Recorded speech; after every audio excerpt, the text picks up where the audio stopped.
Welcome to the 5 Letters podcast. You got myself, Yells.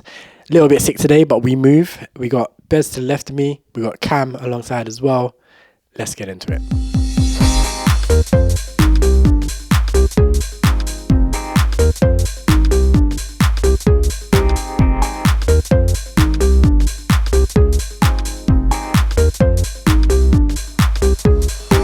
The 5 Letters podcast. Yes. Bez, Cam, talk to me. We're back again. How's life? How are things? How are you doing? I hope you all feel better than I do. I feel terrible. Straight chilling, mate. Chilling. I thought you were ill as well because you were here working from home today. I thought you were ill as well. I know. I wondered why you asked me that, but I guess that's the reason. Yeah, that makes sense. I mean, I feel fine mostly, but like I have like weird hay fever type symptoms on and off. The weather's changing. The hay fever is going to start coming. It's still early. Like I feel like it shouldn't be hay fever, but I just find myself sneezing. Like my eyes are itching. I'm like, what's going on, man? It's too early for this, man. It's only March, and it's not even that. It's not even warm outside. It's raining and whatnot. Snowing the other day. Yeah, I was gonna say it was hailing or snowing yesterday. Like I walked out to go lunch, and then I just walked into my car, and it just starts hailing or snowing or whatever. Mad. Like wow, it's like that. It's gross. March, crazy. I haven't been outside in the last couple of days. So I did not see that.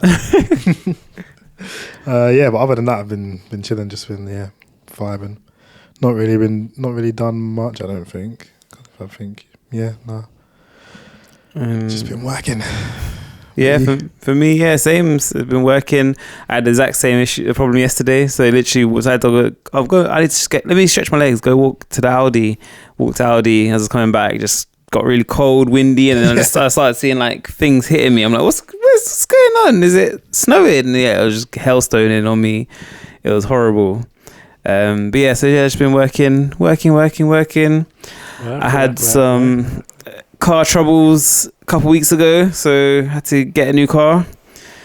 Wait, you had to get a new car? Yeah. Oh, mad. Okay. Yeah. My engine basically, engine's not gone, but like the timing belt went. So it's and also the car is quite old, so basically on its way out. So I'm getting it fixed, but that's to sell it on, sort of thing. Oh, mad. So you have a new car already? I got a new car now. Yeah. Damn. Okay. Got a Seat Leon. Jeez Louise, that was quick turnaround. Literally, because I need one for work now, so I was like, I had to. If I wasn't driving to work now, I would have just been like, you know what, I could take some time. But it was literally, so the Saturday was when it went, when I was coming here last, and then the next day, like I called my brother, and then it was obviously Mother's Day as well, so he was out with his wife in the morning, and I was like, my car's just gone, like he's like, well, I need to go to Wembley so we can just go around and have a couple looks at some cars, sort of thing.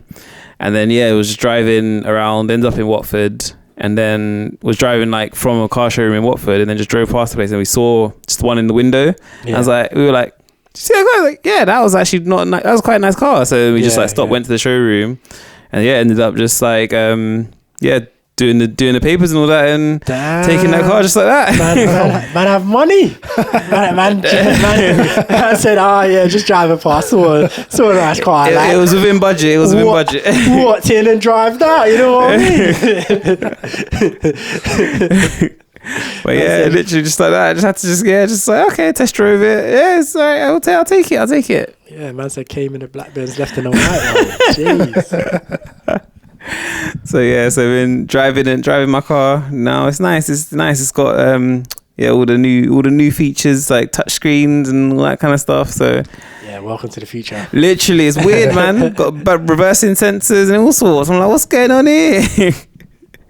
AC. I'm like, wait for summer now. I can put the AC on and be cool in the car. I had a fan before, and the fan was hot in summer and cold in winter. So now I'm ready for this. I'm ready for the summer. Tense, man. R.I.P. the Polo though, man. Yeah, he's still alive. He's still alive. We got him fixed On life support. Yeah, on life support. But don't say it too loud because I need to sell it on. So he's doing well. But yeah, man, the Polo is sad. I was so upset. Like I was literally every time I see it, I'm like, oh, I miss you, baby. But yeah, we must move. And then besides that, I was dog sitting last weekend because my brother was away. So yeah, I looked after his dogs for the weekend, took them for walks and that, fed them, and then they just sleep all day pretty much. So it was nice and calm. And then yeah, that's been about it. I'm going to a wedding on the weekend, so we're recording a bit earlier. Thank you both for being flexible. I don't know why I shouldn't be accommodating, love. I'm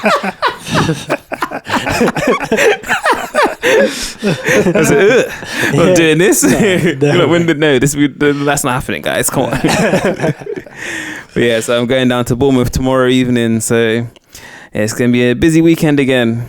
But yeah, that's been about me for the last 2 weeks and the next couple of days. About you, Els? So yeah, as I said, I've been ill. So like the last few days, I've been working from home for the most part. And let me just check if I've done anything else. So not this week before, I went to an event heavy on the bass, little DJ event. You should have come, Cam. I don't know why you didn't, but it was a vibe. And it was like a event being run by, shout out Taylor J, black DJ from London, and yeah, she did like a lineup with like a bunch of black DJs as well, in like the kind of electronic music kind of space, bass music space, or whatever you want to call it. Some funky, some like grom, that good stuff. Grime, obviously. I didn't hear any garage, but I probably left before. I'm sure someone probably played some garage. I probably left before that came on. But yeah, it was a good little, very, very intimate kind of venue. Like there was couches and rugs and stuff. It was very, very casual. Like the vibes. Rugs, someone's bed, someone's living room. That's literally what it felt like. It felt like it was someone's living room. Like, because I was there from early as well. So like seeing how it felt like it was like house party vibes. And then when people like fully came later on, it got rammed. And then I was like, yeah, this definitely feels like house party. Like, yeah. Like literally, like back in the day when people would invite way too many people to the house and the house just pack out. Yeah, like, that's what it felt like. But it was good vibes. It was definitely good vibes. And then also, yeah, went and watched Arsenal women versus Chelsea women in the Women's Champions League quarterfinal. The Arsenal won 3-1. Come on, you gooners! Yeah, lovely stuff. So hopefully, yeah, they hold on to that because I think they're playing next Wednesday. I think it is. They're going to Stamford Bridge for the return leg. So hopefully they hang on to that lead. But other than that, yeah, just been sneezing, man. sneezing. But anyway, Jojo's Bizarre Adventure. Stardust Crusaders. We're back. We're back. So we watched the first 12 episodes of part 3. So I mean, it's kind of hard to like do a review when you're only a quarter of the way through. But we can kind of see what we can pull out of what we can extract and extrapolate. I think we can, because it's like, I think you mentioned before, it's the enemy of the week sort of thing. So yeah, like it's not. I feel like it's, although it's everything, you have a whole overarching storyline. We have a bunch of different things that we can kind of dive into. Yeah. So okay, let's try and talk through. First, how would you rate the first quarter then? Out of, bearing in mind it's only a first quarter, but how would you rate it out of 10? Cam's going to be like 3. I would say I'm enjoying this. I feel like Cam's going to be enjoying it a lot more than the previous two. Yeah. I didn't, because obviously before we started this on the podcast, I was watching Jojo's and I'd watched part 1, part 2 and up to episode 8 of part 3. And when I was watching it the first time around, I didn't like it. But when I went back and watched it, I was like, this is actually pretty good. And especially comparing it back to parts 1 and 2. Yeah. I'm like, it's definitely a lot better and it's a lot more enjourable than those. And I like the characters more. Okay. And I feel like part of that is just because they're not doing stupid accents. They all just sound like, but most of them just sound like American people, which is what the voice actors are. Avdol does it. Avdol is like probably Avdol and Polnareff are like iffy. Yeah. But their baseline sounds pretty American. Like, True. They just have like little inflections here and there. Yeah. Who does accents? Like Caesar does an accent in part 2. Von Stroheim. Caesar von Stroheim. The main Joseph's not doing that. He's just American. Oh, he's doing slightly British. Slightly British. He's not doing slightly British. He's doing full British because he's meant to have just come to America. But the accent as it comes through to your ears is only slightly British. It's not like that. It's not as bad as Joseph. No, it's not as bad as Jonathan's was. Sorry, yes. But it is still jarring because I could tell the voice actors putting on a voice. Yeah. Like that's not their actual voice. And it's not like they're taking their accent and kind of like tweaking it or whatever. It's like I don't know, it's just weird. But Dio's still doing the British thing. Yeah, but he's hardly on screen. Well, we haven't seen him much. Yeah. So it's not terrible. He's just gangster when he is appearing, isn't he? So you just like he can get away with it. He's allowed. And I didn't mind Dio's in the first place. Like Dio's was the easiest to listen to in the first part. He's doing all the silky. Oh, Jonathan. But yeah, I was gonna say I'd rate it like, because I think I said 5 for part 2, 6 for part 1. It's probably about a 7 right now. I feel like it could push itself up to an 8, depending on how the rest of the season goes. Okay, what about you, Bez? See, on its own, I want to give it a 9. Like just the 12 episodes. Just the 12 episodes. I want to give it a 9. Jesus. Because, but I feel like that's too high. So I'm like, well, too high. So I feel like I'll give it an 8. Because I want to give it a 9, but I'm not going to. I'm going to leave it on an 8. I like it. The 12 episodes. I don't think these 12 episodes are better than part 2. I don't.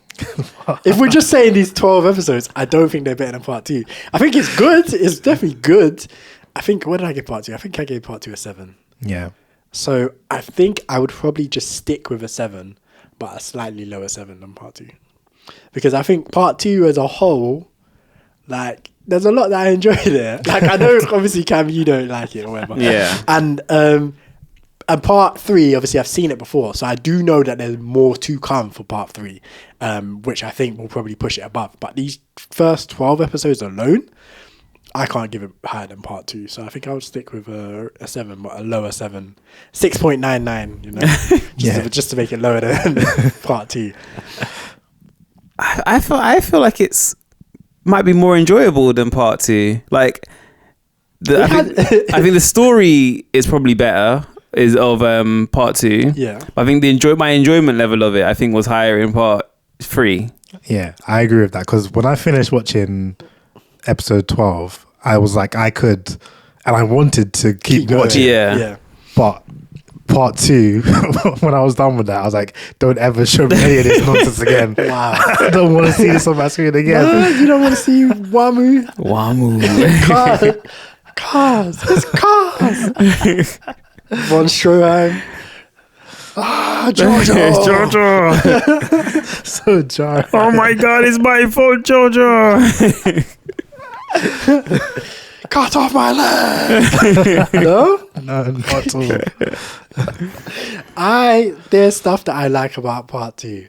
That again, I'll watch again and again and again. Jojo pulling out the blicky, like Tommy gun rising up the machine against Straight. So epic stuff. The scene where Caesar passes away, painful but epic. Jojo versus Wamu, And when Wami was riding on the car, I'm just dangling. I'm just dangling head to the sky. Epic stuff. Like, it has its moments that are just straight gas. For me, anyway. I guess you, Cam, you disagree, but I agree with you, though. I do agree with you. Yeah, so I'm like, it has its moments that I'm okay with. But then I feel like this one had literally every episode had its moments. Like, I feel like there was no downtime. I feel like pretty much everything was just going. I didn't like episode 12. I can say that I wasn't a big fan of episode 12. No, yeah, episode 12. Yeah, I do. I think I like the end of episode 12. I think the lead up to how it ends is like kind of bad, but how it ends, I kind of. Is that the growth thing on his art? Okay. Yeah, I wasn't a big fan of that episode, and then although the thing that I found funny about that episode is the beginning of Joseph just screaming. Like, that's the first time where he's like, oh no.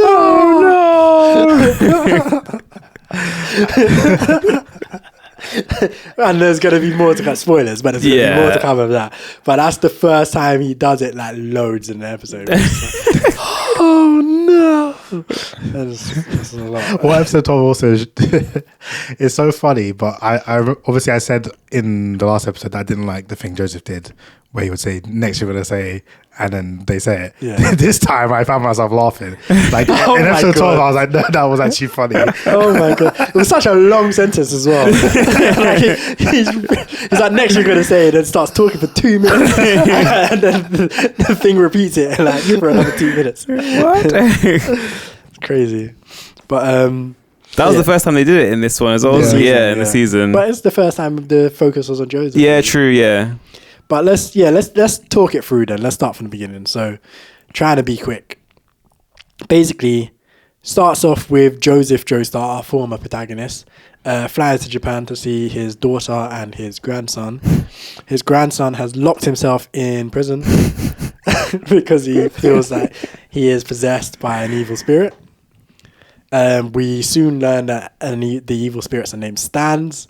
It's not something that's unique to Jotaro, the protagonist of this season. Other people have them too. Apparently, the curse is something to do with Dio, but that's not really explained. I don't think it. Oh, I mean, Jotaro's is, but in general, I don't think it's related to Dio at all. No? Well, the Sands. Yeah. Yeah, I don't think they really explained where they come from yet. That's what I'm saying, it's so iffy. Yeah. Because they talk about it as if it's related to Dio, especially with Jotaro and Joseph and later the daughter. I can't remember her name now. Jolene. Okay. It's not Thingy's, I can't remember her name either. She's annoying though. Holly, that's it. Holly! Because she wants to be called something else, isn't She's annoying. So she's I find her funny. Oh my God. It's such a dumb character. She is such a dumb character. Because you're a misogynist, that's why. That's what I find her funny. Okay. So my stupid. God. And it's so just contrast to her father and her son so much. It's just so funny. And the one time she actually is forceful about something is when she tells Joseph to call her by her Japanese name. I can't remember what it is, but anyway. So yeah, Jotaro is basically saying, I'm not leaving prison. I'm haunted by an evil spirit and I hurt people, so I'm just gonna stay here. And his mom is like, yo, come out of prison, bro. and he refuses. So takes the gun of the police officer and goes to shoot himself in the head. To prove that he's got this evil spirit that will protect him. Joseph comes along with Avdol, who I think is Egyptian or something like that, to try and force Jotaro out of the prison cell. Jotaro is being a belligerent delinquent. He's incredibly rude. He calls his mum a bitch, and she's just like, okay. Which is crazy. So dumb. And Cam is just laughing. He finds that funny. It's because her reaction is just to say okay. So it's dumb. So tapped. Like, calling your mum a bitch is crazy, but just reacting He's okay. Like, shut up! You're annoying. Like, he literally treats her like Sasuke treats Sakura. And then Joseph's like, don't talk to my daughter like that. Well, anyway, I Avdol's also got a stand, and Joseph asks Avdol to get Jotaro out of the prison cell. So they start fighting through the barriers. Avdol puts the hurting on Jotaro a little bit. Big old scrap in the prison cell. And just as Jotaro's getting fired up, Avdol backs off and sits down. And Jotaro's like, what are you doing? And Avdol's like, you've left the cell. The fight is over. My job is done. My job is done. That was sick. I really want to see them go though, because I was like, Abdul's probably gonna get his ass beat here, isn't he? No way, not that early. I don't. Got a set level. It's like Jonathan would have boxed up Zeppeli at the beginning. True. Got a set levels. So. Joseph was getting fired up. He was about to put the paws on him. But that was basically episode 1 or whatever. Then let's speed through. We find out Dio's still alive somehow, which Cam is perturbed by. They actually, I mean, I guess they mentioned at the start, but without explaining that they saved Joseph's grandmum out of the thing, because they said that they found the chest which had another compartment in it, and that's where it was empty or something. That was right at the start of the episode, the first episode. Yeah. And then it showed them like fishing the chest out and then it being open sort of thing. But they didn't really explain that it was the same chest and how it was. They didn't mention the actual grandmum, and so I can't remember what her name is now. It's not important. So, they didn't actually mention her. They just mentioned the chest and that it was opened and there was something in there. But what was it? That sort of thing. I mean, I think that because of the timeline, that's not at the same point that she would have. Obviously, she would have been years and years and years. It was like years after she would have been. Yeah, found. Decades even. Yeah. So I don't know. Yeah, I mean, but it is what it is. This is whatever. Yeah, man. It's like I'm pretty sure it's not important. It's a plot hole, but whatever. Yeah, it's plot holes only matter when the plot matters. It's not important, bro. No one's watching Jojo's for the plot. Yeah. So for real. So anyway, they go home. They're just chilling. Dio is sending assassins after the Joestars because he realizes that they're bound to come just because of destiny. He feels like they're going to come after him regardless. So Kakyoin, or whatever his name is, Kakyoin is being controlled by Dio. He's a school child as well. Goes to Jotaro's school and assaults Jotaro multiple times. Jotaro beats him up, discovers that he's being controlled and by like this flesh-eating bug or whatever it's called, and he manages to pull the flesh-eating bug out of Kakyoin's head, and they're friends now. Oh no, you'll kill him! He rips out. Yeah, we're just going through quickly. Then so that happens. Then it's discovered that Holly has a stand of her own, and it's making her ill because she doesn't have any strength in her body. She's apparently, not a man with big muscles. Try and fight the stand. That's what I'm saying. It's so sexist. This season is crazy. But this season is the show.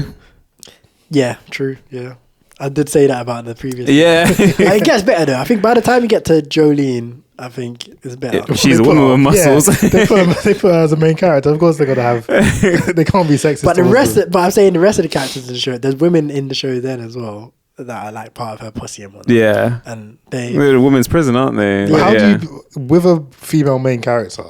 She could still be like, okay, what do you mean? Imagine. That would be wild. It's not impossible. Not impossible. Like you've watched Bleach. Orihime is damn near a main character. She's not the main character. She's a side character. She may as well be. Lucy from Fairy Tail. She's basically Lucy from Fairy Tail. Lucy from Fairy Tail is the main character. You've said this before, and I will stand. She is. The only reason why you don't think she is because she's written so poorly. She's 100% the main character. It's true. I would still give it to Natsu. It's just Lucy's written badly. I promise you, she's the main character. Yeah, I agree. when you watch it back, I watched it back and I was like, she's definitely the main character. Like she's in this so much and she's so annoying.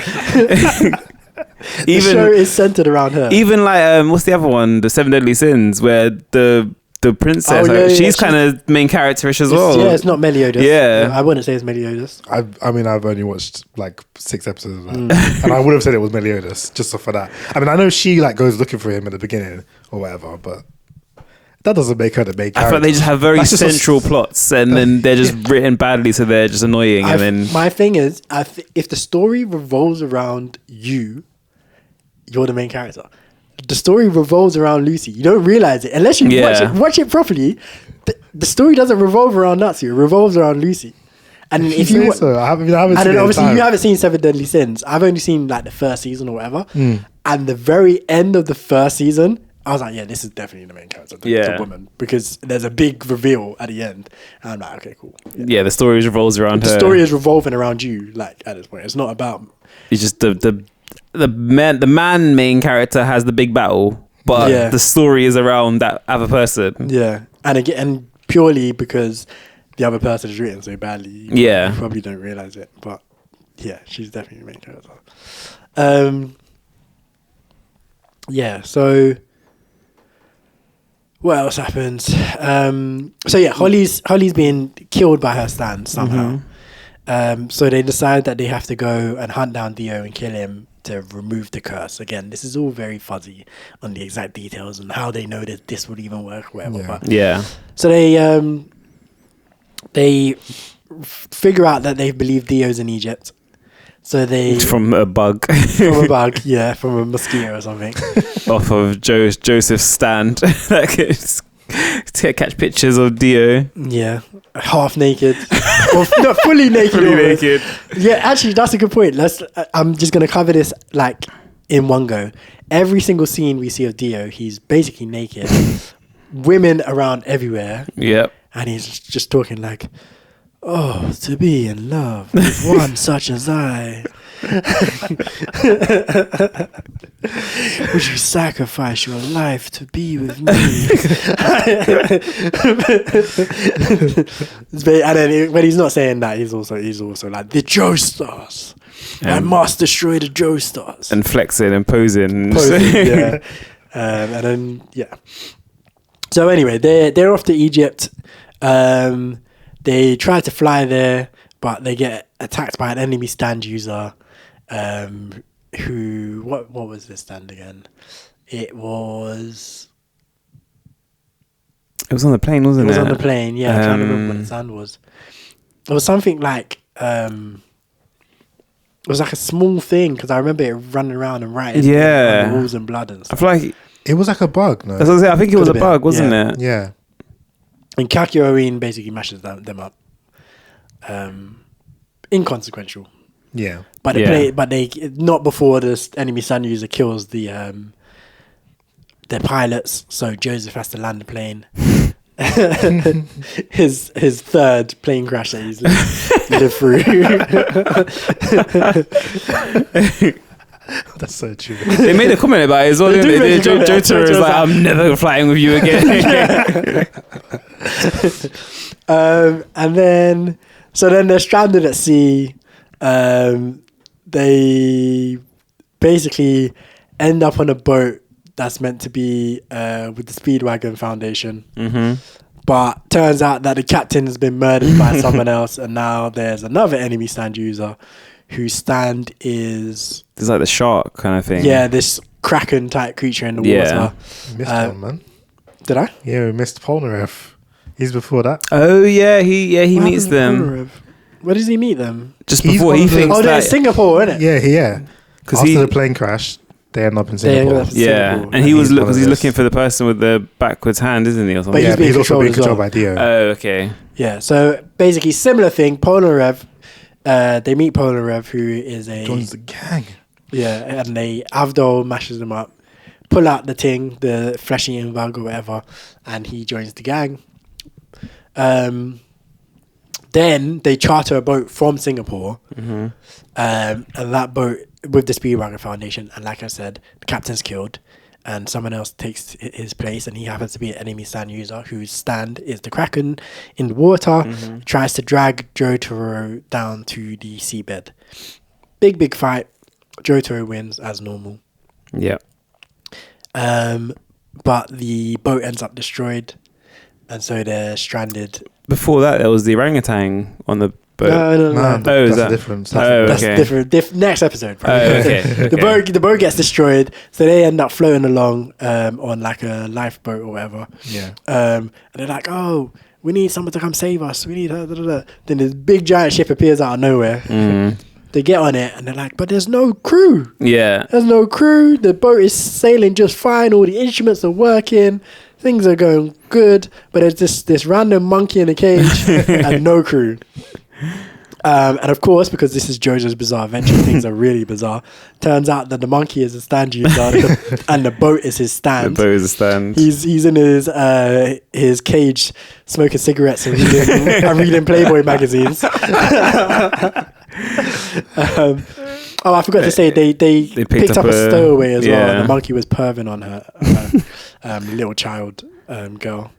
I was I was confused because like she looks like a little girl. Obviously, they thought she was a boy at first. So she's like a little girl, but then like Jotaro was touched her up in the water. Like it's like you're not a boy, and then they were all like kind of a bit weird with her after that. I was like, how old is this person meant to be? She's a child. Oh yeah, I thought it was a child. She feels like she looks like a child. Yeah.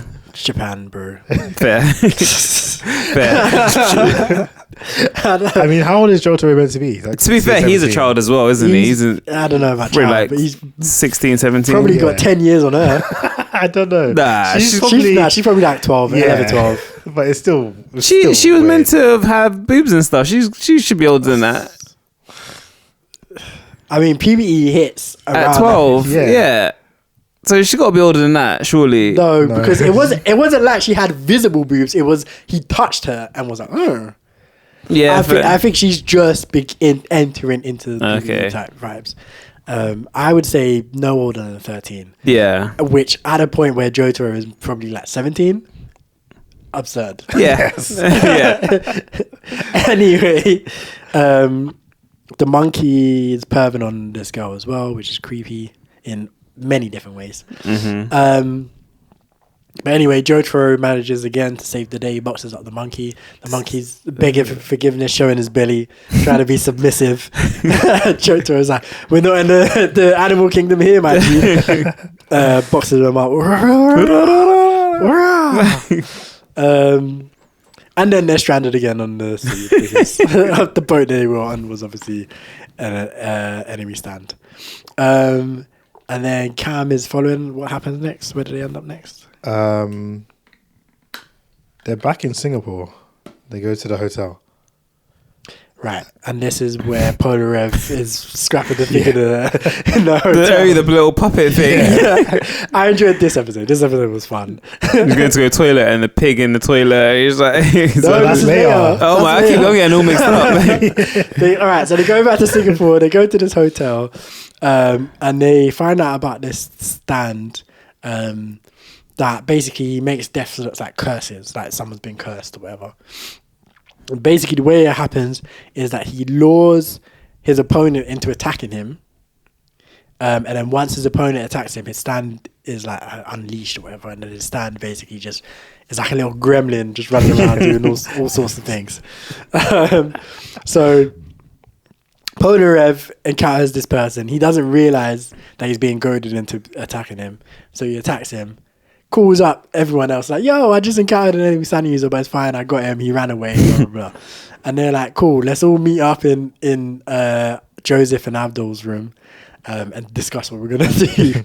But obviously Polarev is cursed now, he's in this room by himself. And the doll is taking liberties. The doll traps him underneath the bed, then saws off the legs of the bed so the bed drops.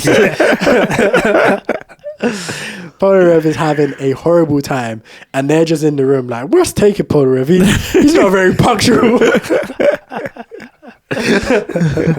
So, long story short, Polarev manages to defeat the enemy stand using some kind of strategy. The mirror. Yeah, he broke the mirrors. Yeah, broke the mirrors to see where he is. Defeats him. Manages to make it to the room, and they're like, "Oh, why are you so late?" And he looks mashed up. They're like, "Why are you so late?" And they're like, "Okay, let's make a plan of action." Polarev, pay attention. Clean yourself up now. Pay attention. Yeah, I can't lie, it tickled me. He's just there, like leaning against the wall, like bleeding, and then no one cares. It's just like, yeah, pay attention. I want to bring something up quickly because I feel like this episode, the point of like the dolls trapping Polnareff under the bed was so that he couldn't see it, right? So that his stand couldn't aim at it. Yeah. But I feel like the enemy stands don't work in that way, like at all. In that they don't have to be any like that one. The guy's not in the room with him. Yeah. And then there's later ones where it's like they're not about. I feel like it just depends on what the power the stand, is, yeah. the stand and the power.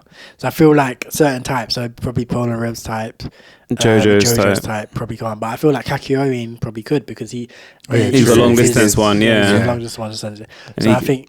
I'll say he sent it into the nurse's body and stuff, and he gets information back from it. Yeah. So I feel like it just depends on the type of stand you have.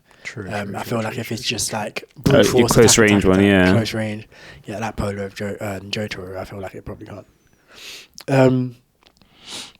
So that happens, and then that's when they decide to go to India and just kind of travel slowly by car, I think it is.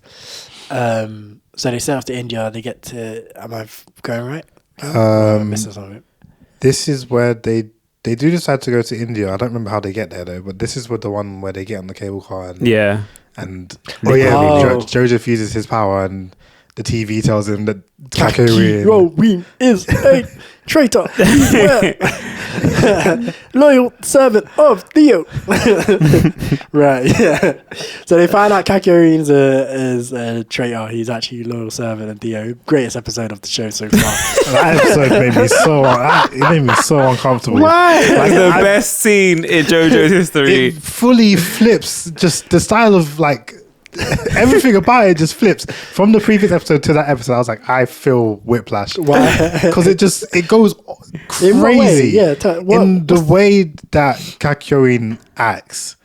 He's like a robot. His head's like all twitching. Like the eating of the like insects, the bugs on the tree, and then the cherry thing. I'm like, this feels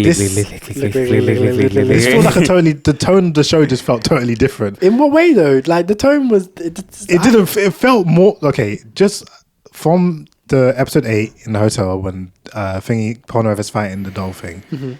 It felt more serious. Oh right, so you're saying, and then it just got like goofy, super goofy. Right, it's because you're taking it goofy. I feel like they were trying to play it as creepy. Yeah, I said him eating the bug was like creepy. horror almost. Yeah. The lick was funny, but some people might find it creepy. Yeah, it's meant to be like, oh, why is he doing that? It's because it goes on for an uncomfortable amount of time. I was watching the episode with my girlfriend, and she wasn't really paying attention. And I just started doing the lick, and then she's like, "What are you doing?" And I was like, "Just watch."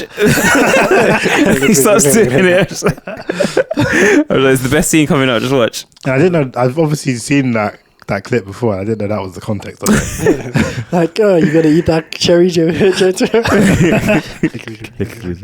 But like, and it's still kind of it does have some funny moments though as well. Like when he's like, "Oh, Jotaro, watch out!" He pushes him off the cliff.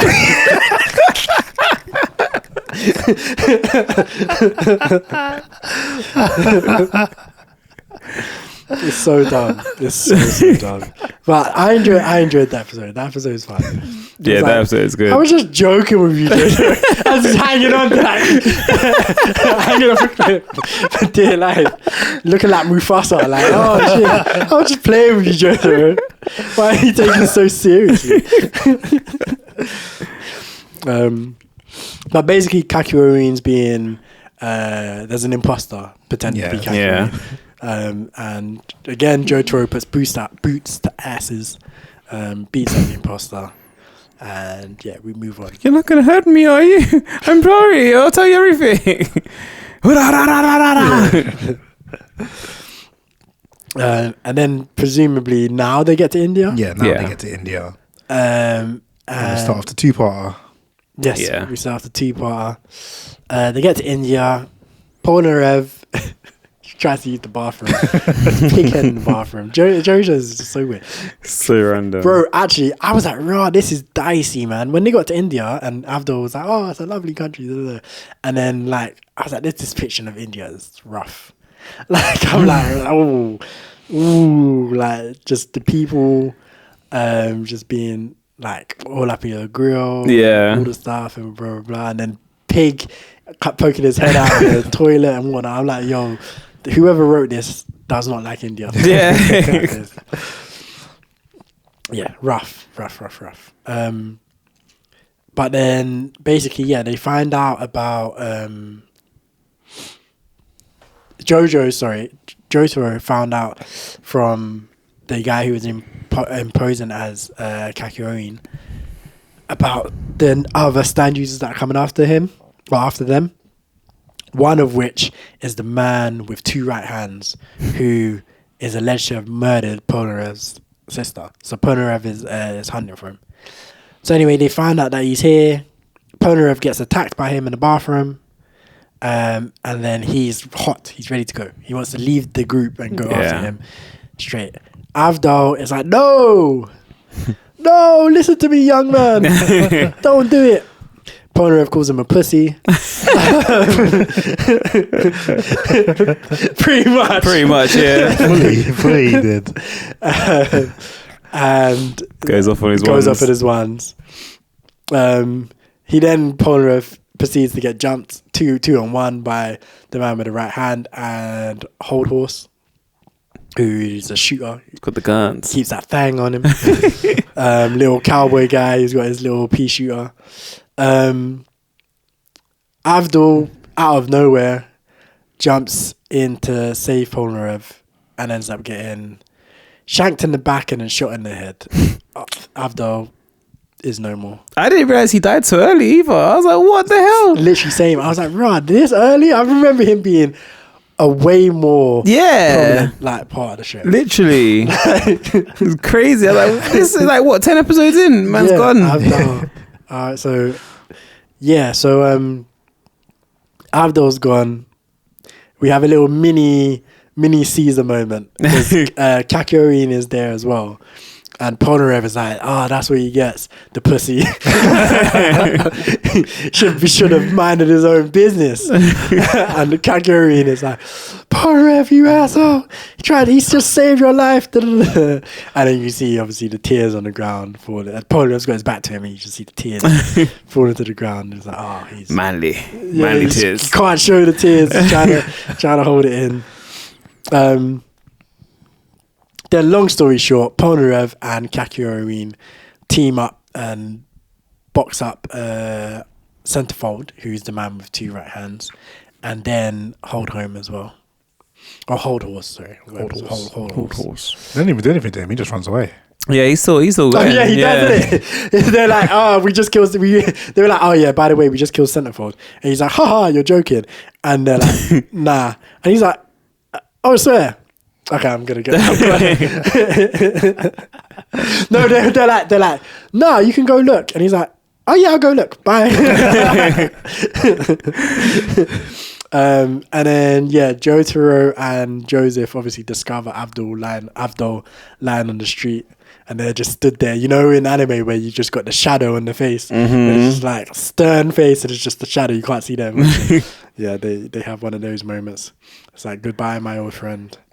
And then finally, the last episode that we've seen so far, this episode we mentioned, one of Hold Horse's girlfriends, they rescued her, so to speak, or she Polnareff is all over her. He's all over her. He's like, oh, she bad. So he's trying to put the moves on her. He's like, forget Hold Horse. You should leave that pussy or be my girl, my girlfriend. And like he's just, walking her through town, and while same time Joseph has got this stand that's basically a parasite at his arm and is growing and causing all kinds of chaos and confusion in his lifetime. He uses Hamon to try and get rid of it. Doesn't work. He hasn't got obviously a very offensive stand, so he can't really do much that way. Eventually, he uses some of that Joestar intelligence and intellect to outsmart it. Turns out that the enemy stand user was the girl, who was actually an older woman. Just disguised as a young, beautiful lady. So Polarev is all distraught and traumatized. Out on the beach. Yeah, he says he would rather have he'd gone through the battle than to have. Because as the young woman, like, to distract Polarev, she's all like, Polarev, I love you. Let's go to this hotel. And he's like, oh, this is so fast. It's so dumb. It's so funny. So that all happens, and then they decide that they're going to drive from India somewhere. I can't remember where they said now. And as they set off, they're being followed. Dun, dun, dun. Also, important to note, I haven't mentioned Enyaba this entire time, but she's there as well. She's Centerfold's mum and Dio's advisor, it seems. Yeah. Like. And she also has two right hands, doesn't she? Yeah. And when Centerfold dies, I guess they have that parent-mother-son link. So she instantly knows that he's dead, and she feels the pain that he felt. And now she's going after them herself. And so we will see what happens in the next few episodes. There was something I just remembered. Yeah. I don't know if this happens in episode 13, which I accidentally watched as well. Mm-hmm. But doesn't Jotaro employ a classic Joseph strategy by running away? Yeah. Against on the cable car. Yeah. In the which one? In the Kakyoin one, where he's imposter Kakyoin. Against the guy in the cable car when he's like got the gold sludge going all over him. Yeah. And he's like, run away. Yeah. Yeah, I won't lie. The callbacks in this season to last season, or this part to last part, I am enjoying. As much as I didn't like any of the stuff that happened in the first. That's ridiculous. I'm liking the callback. I like it now, but I don't like the original. But I like the callback. You enjoy the callbacks. You have to like the original. I don't know. I mean, they are good. They are really good. But and it's funny when Jotaro does it as well, because obviously Joseph was like, "Run away," and Jotaro's just like, "Run away, run away, run away." I just don't get what his hat's doing. Like, his hat's all weird. It never comes off, and it's like the back of it's like his hair or something. I just don't really understand it. Like, even the water. You see him without his hat in like one of the first episodes. Yeah, I feel there's one where he doesn't have it on, but it's just, he never takes it off. It's not. I feel like it's not a hat. It's like his hair. It's like just the first half of a hat, like cut it in half. Yeah, it's crazy. It's crazy. But yeah, that's basically what happens. I feel like, it's very much the villain of the week, like I said. Like, only one episode had the villains only 2 episodes has the same villains, and that was 2 villains technically. So it's kind of like part 1, part 2, which is a nice formula. I like that formula. I think it works well for what they're doing, and obviously they're traveling around, so they're in different places and stuff, and so the environments are different, and then there's obviously a bigger cast. Obviously, before it was always, Jonathan Speedwagon and Baron Zeppeli, and then you get Joseph Caesar and kind of Lisa, but she's kind of on the periphery also. Yeah. But here we've got Jotaro, Joseph, Polarev, Kakyoin, Avdol. Then you got the rotating kind of people with the little girl that was there for a while. So like it's a bigger cast, bigger ensemble. I think it's good vibes, man. This season. It's literally an adventure on this one. I feel like as well. Like the others, they're adventures. I feel like they are, but they're not in the same way. This one, you're literally traveling around the world, like sort of thing. I mean, I feel like Joseph goes to Rome or Venice or wherever it was. He goes from America to Venice. I feel like the others is more, they're at a place, then they're like, okay, cool, we're going to go to this other place. Then they are at the other place. Yeah. And then the thing happens. They're like, okay, cool, we're going to go to this other place. This feels like more of a journey where they're actually moving. Yeah. As in, like the other parts feel like they just go from being at one place to being at the next place. In part 1 with Jonathan, they travel. They definitely travel. Like, it's just not as vast. That they definitely move in that. You definitely they obviously they actually go on a hunt for Dio, and then as they're moving they bump into like different things. Yeah, that one's very short though, isn't it? Because like what, 2 episodes or so of them traveling. Yeah, but the whole thing is like 6 episodes. Yeah. so yeah, it doesn't stack up. And then I think with Joseph Part 2, they go here and there. Yeah, they like Hamon saying, they kind of jump around. They don't. We don't It's see like them not like actual movement. It's more just like they might as well be teleporting. Yeah, I'm here, then I'm there, then I'm here, then I'm there. But is it here? Game of Thrones season 8 type. Yeah. How have you even seen that? Nope. Oh my god, you need to be like up on these references, bro. Like, crazy. But basically, long story short, like Game of Thrones. Obviously, at the beginning, you know how much traveling there is, and like the whole season, people are traveling here, and then season 8 is literally like, oh yeah, like. We ride to King's Landing. Literally, we're at King's Landing. They'll be at Winterfell and be like, like we'll ride to King's Landing, and then literally the next scene is them arriving at King's Landing. Like, bro, this used to take so much time, and like the way how they make it seem like as well, more to the point as well, it's less that it doesn't feel like it's a time jump. It just feels like they said we ride to King's Landing, and then like half an hour later, half an hour later they're there. Like it doesn't feel like any real time has passed. Yeah. And especially because like people go, it'll be like, say you're here, and then me and Bez are gonna go off an adventure, and we'll be like, oh yeah, we're gonna go down to King's Landing, to do XYZ, and we'll go to King's Landing and come back. And you ain't done nothing. Just there in the chair, like, welcome back. You're in the same room, same outfit, same everything. Like you were frozen in animation while we went and did what we did.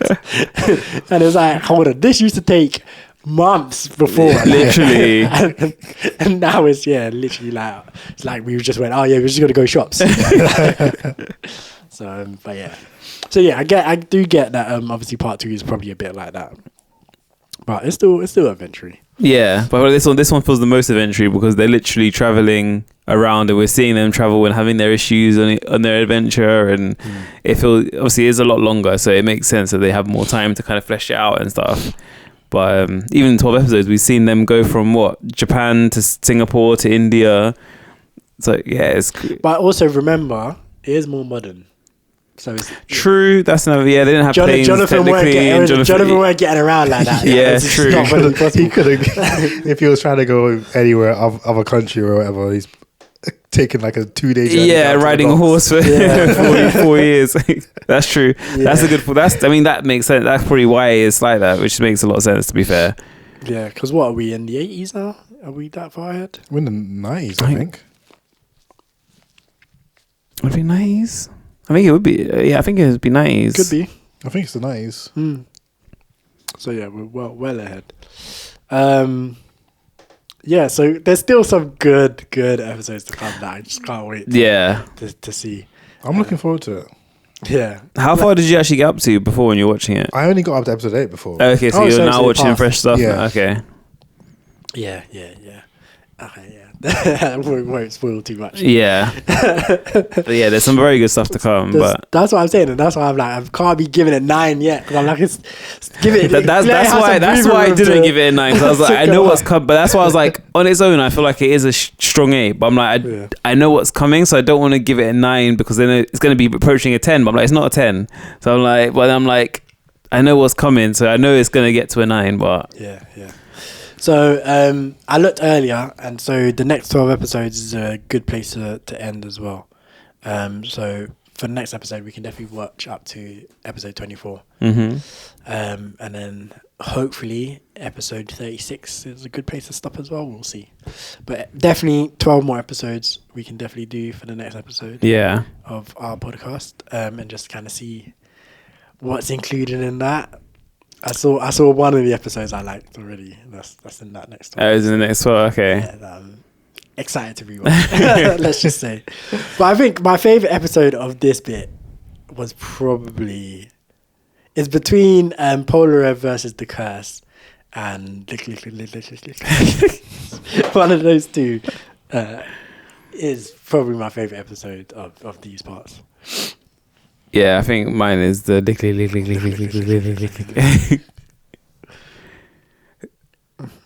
Which one's yours, Cam? Yeah, what about you? Probably the Polnareff. Either the Polnareff versus the Curse, or Polnareff and Kakyoin versus the Centerfold. Okay. Yeah, that was good. Yeah. I like the way they tactic that one. Like the he moves around in the light, and then they flick the coin off, and then we'll just. Yeah. But now you see, Cam, like it's all about. It's not about like epic kind of battles. It's about thinking and strategy. I do see that. Yes, yes, I do. I understand. I see what you people see. This nonsense. Even though exactly the strategy is not going to be. Yeah, there's not one of them ones where it's like, oh, it's foreshadowed and set up in advance, and you can kind of, if you think intelligently and logically, you'll figure out what the solution is going to be. You're never going to figure it out because most of the time it's just nonsense. Yeah, but that's the point. It's just good fun, and they just do it with muscles and manliness. That's what. So then, I guess Cam, maybe more for you. But what do you lot think of the Hamon to Stan's transition? Then, do you prefer Stans? Do you prefer Hamon so far? I prefer Stans. Like pretty much instantly, I'm like Stans are better. Yeah. Wow. I feel like Hamon was such a more coherent power system. It was so much more coherent. I mean, for sure, like for sure, it's more coherent because Stans can be literally anything. Stans are more fun. But yeah, Stans are way more fun, and it can still be just boxing. But true. But Hamon, I feel like if Hamon was continued, it would have been almost like. It could have been like how Hunter x Hunter's power system was. No, I know. Don't you dare. Comparing peak to... No, comparing peak. Literally, no, because when you think about it, right, it starts off with Joseph, right, and Baron Zeppeli, and all they do, for the most part, is hands and just manipulation of... actually, no, I tell her that. It would have been closer to Naruto and Chakra. Just take away the bloody... like elemental stuff. Genjutsu and Dojutsu and all of this nonsense. And elemental stuff. But yeah, it would have been closer to that. Because yeah, it start like... You know, you manipulate your Hamon so you can walk on water. They do that in Naruto. And you can walk up, like, climb up things and blah, blah, blah, and blah, blah, blah. And then you can emit your Hamon the same way, like, say, Neji and them like do with the gentle fist and blah, blah, blah. And then you get to Joseph and Caesar, and they're converting their Hamon into bubbles. And Joseph is putting it into his clackers, which... We don't need to say too much about that, but like, and I feel like if it continued, it probably would have developed alongside, like, kind of what Naruto kind of did, and you start getting, you know, lightning blade Chidoris and Rasen Shurikens and all of these sorts of stuff, just with Hamon. Yeah. So I feel like it could. I feel like it would have just been more coherent. Where Stans are just whatever the writer, off his magic mushrooms, whatever he thinks up. It's where it will be. Yeah, I mean, and I assume, based on how you lot talk about it, I assume there's never an explanation for how these things came to be. And I don't think so. No, not that I can remember. I didn't even realize that they said about Dio's curse to try and explain the Joestar's having stands. Yeah, like I thought there was no explanation of anything ever. That's what I thought. It just kind of came out and that was it. But yeah, as far as I remember, there's no explanation on stands. They kind of like, we have stands now, just live with it. Yeah. And also, actually, no, I can't say that yet. I'll say that's something I'll say later. Maybe I'll say it to Bez. I won't say it to you because it's a bit of a spoiler. But like, there are going to be plot holes, Cam. So. Oh, I mean, yeah. No, I like the stand thing. I don't care. Like, I've been prepared for that for years, probably. Yeah. Because I've heard you talk about it so much. Yeah. But yeah, I don't mind too much about plot holes. I think the chest, like the coffin thing, just threw me because it was like bang bang. Because I was watching. Because you watched it back to back, yeah. It was like bang bang. I was like, that. I don't think you two had noticed that. So I was like, let me bring it up and see. Nah, not at all. No. Yeah, I like the stands. I feel like, just because they're fun. Like Yells was just saying that the whatever the writer thinks, whatever he wants to do. Like if he's on magic mushrooms this week and wants to make someone move into light, if he wants to make someone be a doll that can control like moving shadows and all sorts. Like I like the differentiate between it. Where I feel like Hamon would have been more down to earth and probably would have been interesting, but I think Stan's just matched the universe so well because it's just I feel like the universe is chaotic and Stans can be very chaotic. But it's upsetting, man. We don't get no more Pillar Men and Stone Masks, man. Yeah, Don't want to see they're not even mentioned either. Like there's nothing to do with them at all. Bro, Joseph dealt with them long time. No need to mention them. There should be more Pillar Men around town. There should be you should have something like a mask somewhere or something like. Nah, I mean, there should be masks about, but I don't think there should be more Pillar Men. Them three were the only them four. Were the only ones. They were the only ones there. There should be more around the universe. Around the world. They're moving around the world now. There should be some just dotted about. Didn't Cars and AC/DC? Didn't they beat up the whole of their clan and kill them all? Maybe I don't remember. I don't only watched it the other day. Maybe I thought that's what the plot was. It was that Cars wanted to evolve further, and the clan was like, "No, we don't need to." And he was like, "Okay, cool." Yeah, they did. Yeah, and kill all of you and dip and take these two babies. Yeah, who were. San Viento and Wamu. San Viento. Yeah, true. And who was you lot's favorite villain so far? Yeah.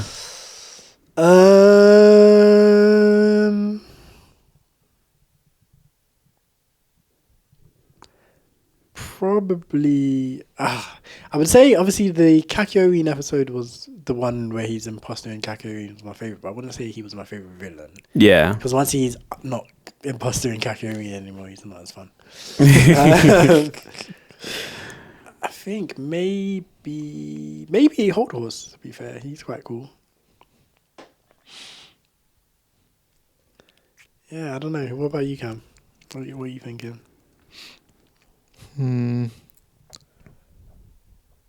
I think off of the fight that they have, like him and Polnareff and what's his name? Avdol. Yeah. Damn, man dies and you just forget his name. Crazy. I think that fight is like a good fight, and it's also a good showing of like Polnareff as a villain and like what he decides to do in that fight is pretty cool. Yeah. So I think him there. He's not a villain though. I mean, he's not a villain, but he's an op. He's an op. He's an op. In that moment. Yeah, I think you can class it. I guess. I mean, Kakyoin's quite good. That's what. Because I was gonna. That's what I was like. You can class it. I feel like mine's either Kakyoin or Jotaro at the start when he's fighting Avdol out in the prison cell. I really like that fight at the start. I think that was a good introduction to it.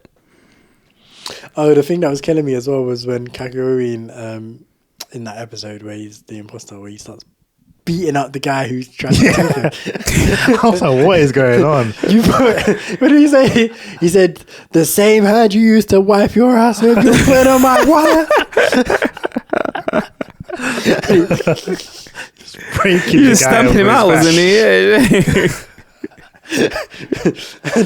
Hey, you gotta kill him. Oh man. Yeah, I'm such a joke. It's just like, hey, chill out, Jotaro, man. I'm just having a bad day.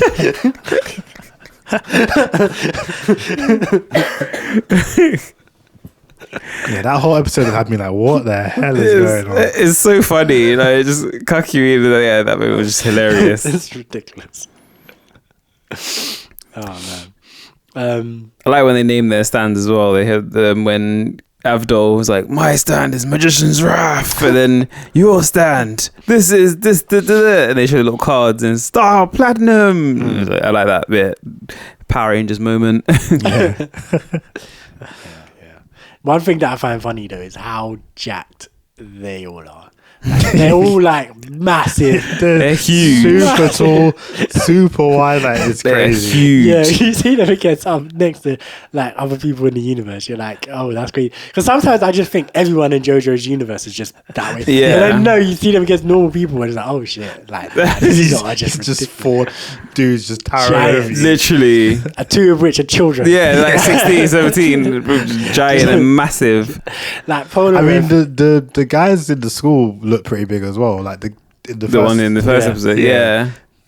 Yeah, but they're delinquents as well. That's probably right. yeah, But like literally, probably hitting weights. you see Polar Rev in his like tank top or whatever. Yeah, just it's not even a bulging. tank. What even is that? Like, I don't know. It's just the crop top, like with a one strap. Yeah, one strap over the shoulder. I just got the singlet on there.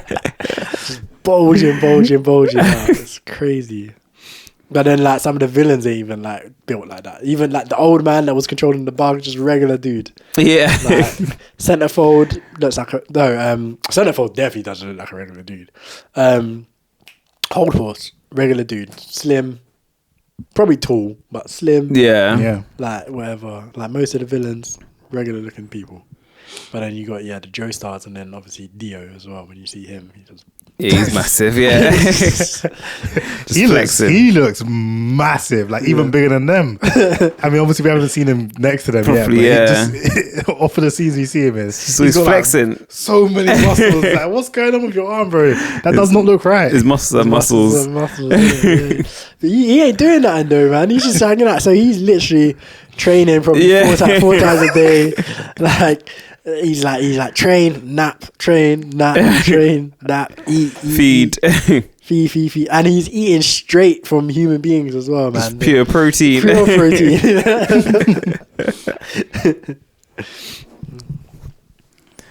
Wasn't the guy, the imposter guy, he was quite jacked as well, wasn't he? The one who overtook Catherine. I don't think he was jacked. Was he not that big? I think he was maybe muscular, but I don't think he was like Not like level of all them like. I don't think so. No. Okay. But yeah, it is what it is. But any final thoughts before we move on?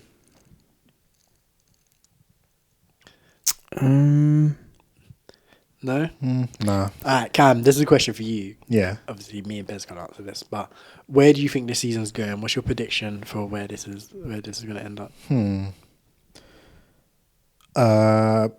I'm assuming they fight some more randoms.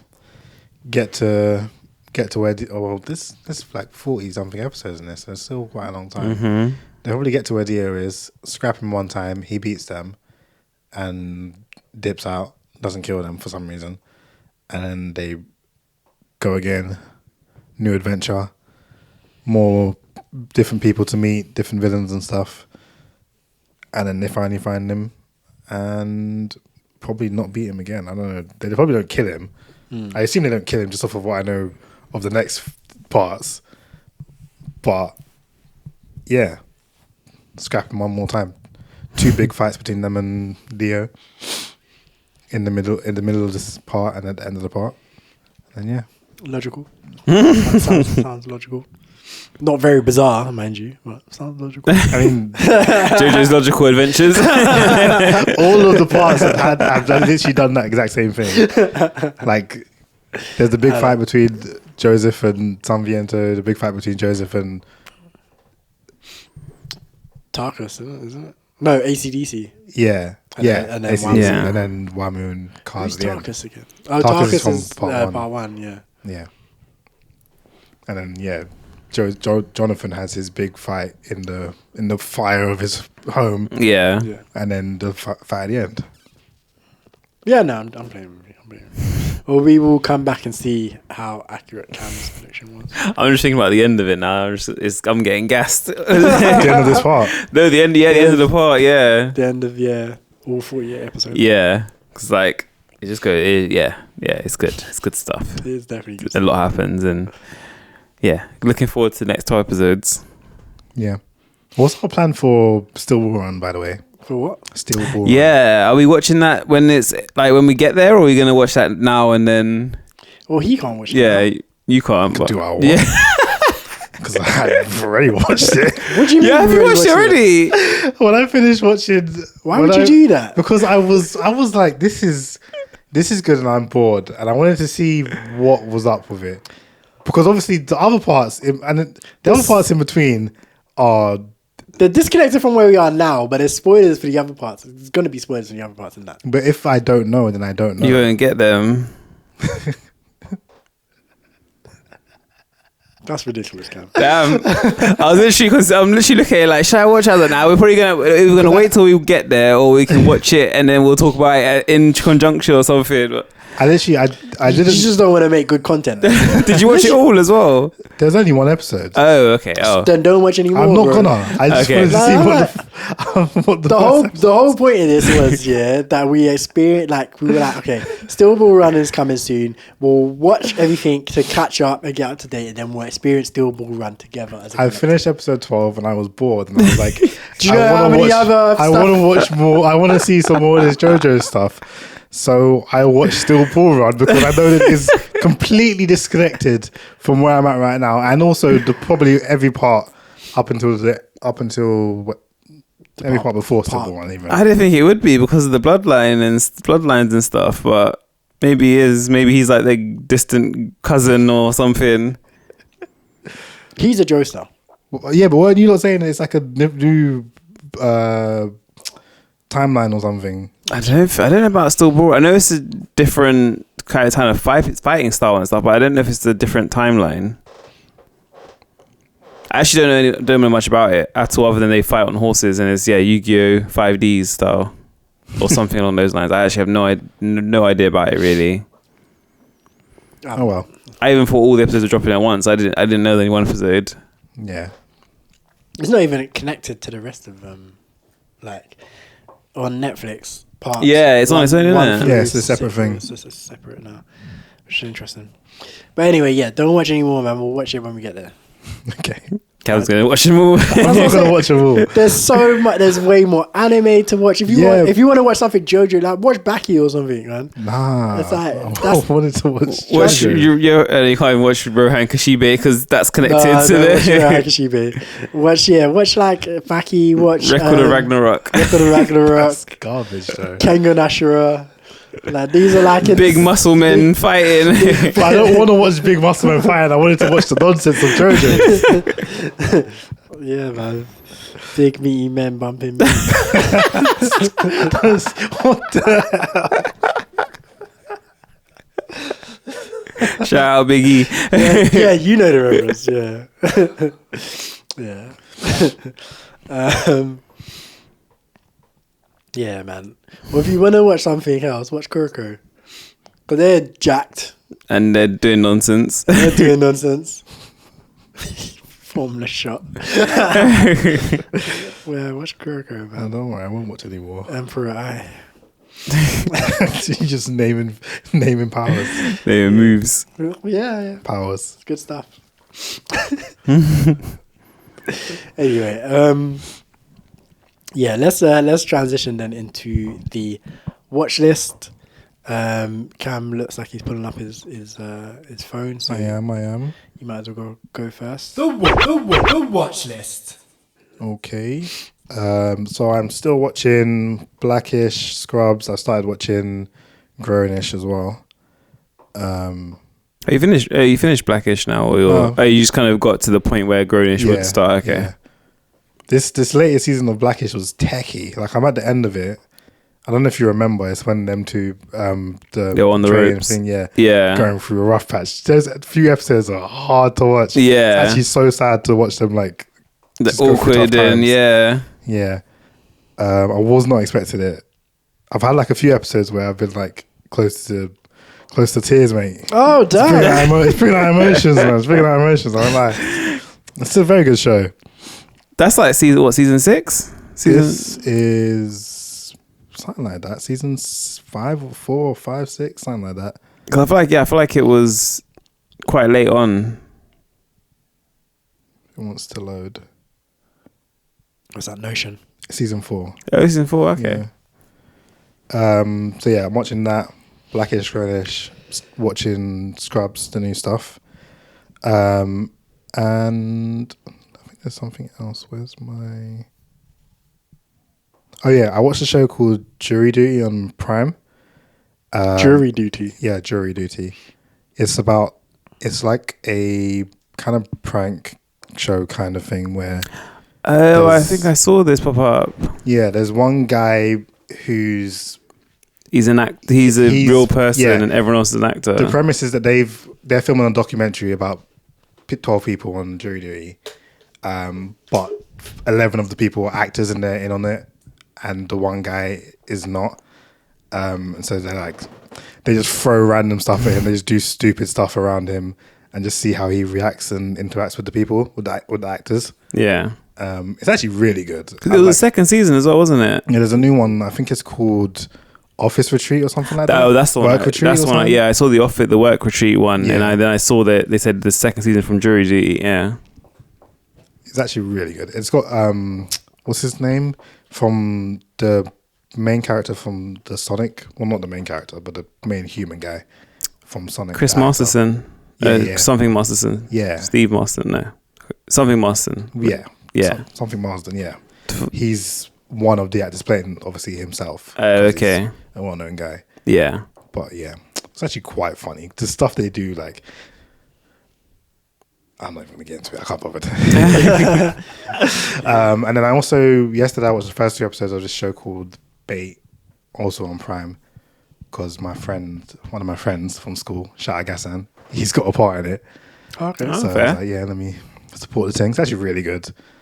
It's about like a Pakistani guy, British guy. He's an actor and he's trying to get the role of the next James Bond. It's like 6 episodes of his life. And then I saw my friend, the episode my friend's in. I was like, this guy, he's talking very different to how he talks in real life. It's called acting. I know, but it's just so funny because weird. he's talking like how the rest of us talk, because he doesn't talk like us. Oh, does he not? He's like, obviously we all went to the same school, but he talks kind of different. He talks more standard. More standard. More standard. The Queen's English. Yeah. Sorry, the King's English. And he was like, there's a scene where he says man sold out. I'm like, he would never say man sold out in real life. And I probably wouldn't say that now, but back in the day, that would definitely be something I'd say. Yeah. Like, man sold out, for sure I'd say that. I say that, man, sold out, man. I probably would, but I don't see a reason why I would say it now. If you saw someone like a YouTuber or something doing something like working, man sold out, you know. Yeah, like he sold out, man sold out. I'd say either way. It depends on the context. Guy sold out. To be fair, it depends who I'm talking to. If I'm talking to that's you, true. I might just be like, yeah, man sold out. If I'm talking to, if I'm at work, Yeah, he you know. sold out. Depends who I'm talking to. For sure. Yeah, that's me. I've not got much. So I watched Don't Breathe 2 finally. I've been meaning to watch that for a while. Was it good? It was good. It's different to the first one, but it's good. I don't know is it got Woody Harrelson in it? No. Is that no? That one? No, it's not. What's Don't Breathe again? Which one's that one? Don't Breathe is the one. It's Stephen Lang, and he's like blind man in his house. Oh yeah.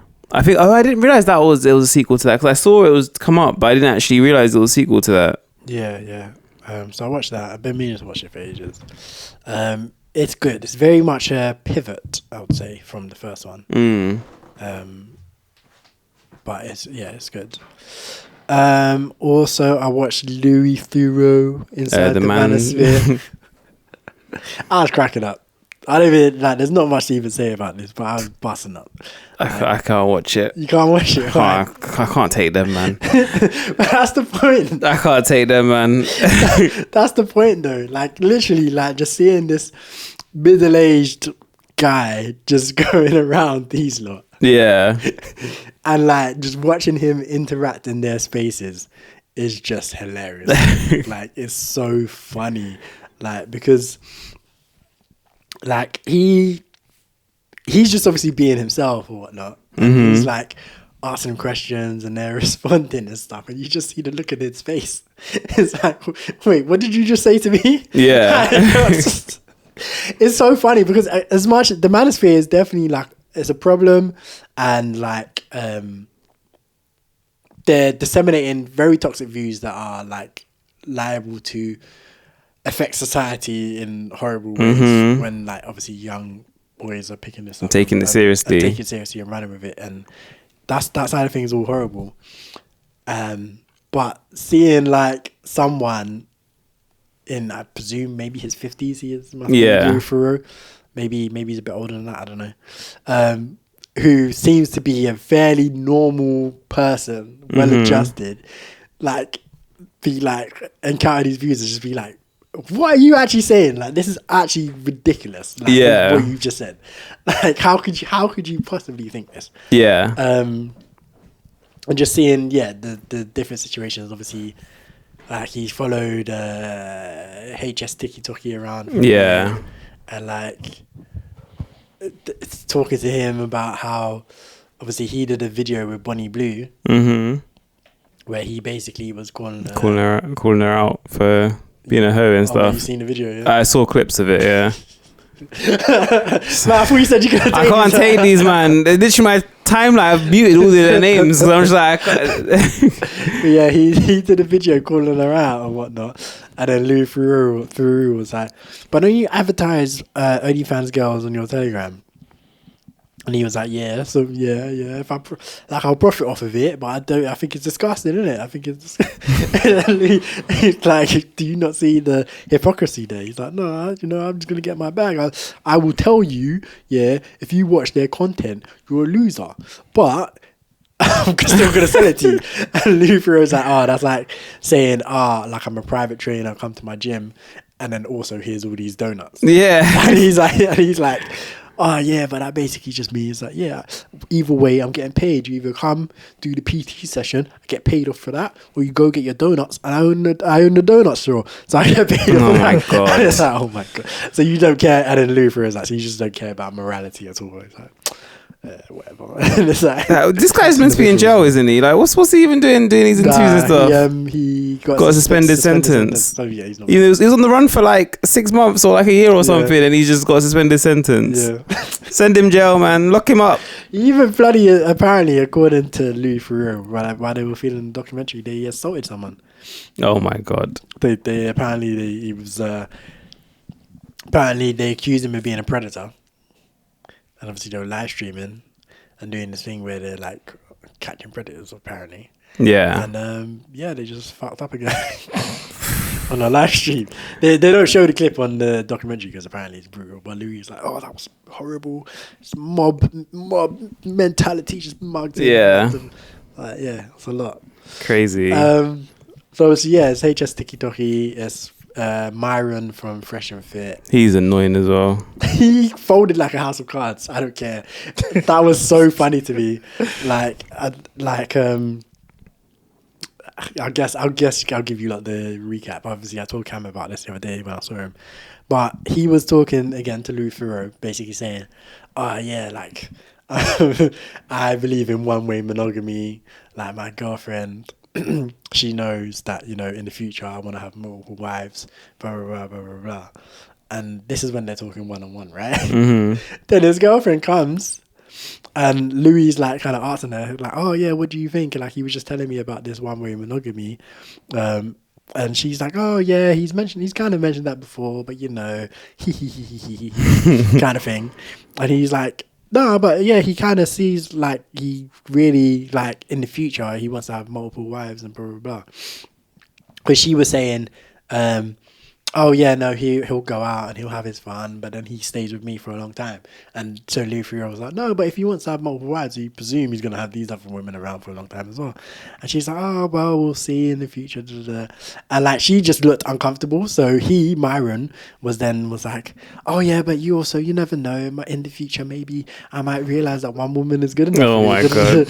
And I was cracking up. I was like, "You just folded like a house of cards. You just see like you were talking all the big one to Louis, and then your girl comes in and she sounds uncomfortable about it, and you're trying to talk it down like this. Like, no, stand 10 toes down. Be like, "No, I'm having my multiple wives, whether she's happy with it or not." Like, if that's who you are, that's it. Stand in it. Well, if it ain't gonna be with her, then I'm gonna find someone who's gonna deal with it. But now he like, and then so Luffy was like, "No, you're changing your tune now." And he's like, "No, I'm not. I'm just saying, you never know what the future's gonna hold." But he's an absolute plonker, that one, Myron. Yeah. Then other guy, some guy from Carolina or whatever it was, I don't know, Kentucky or one of these down south places. And then obviously, and Sneeko as well was in there. And Sneeko is tapped, like so tapped. I know literally nothing about him. Yeah, I didn't think he was on their level. I thought he was He's the bigger one. Yeah, really? I don't know anything about him. I just see his name and stuff, but I don't really see what he does. I just know he's a streamer. He's the biggest one. Oh, damn, okay. Because he's like, he's ascended it. He's like fully like rubbing shoulders with like the Trumps and that. Oh, damn. Yeah. Okay.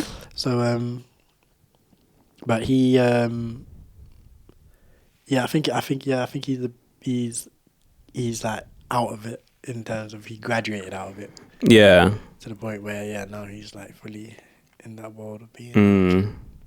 But the reason why you probably didn't see much because he just got banned everywhere. Like, okay. He was banned on YouTube, banned on TikTok, banned on Instagram, just banned. Yeah.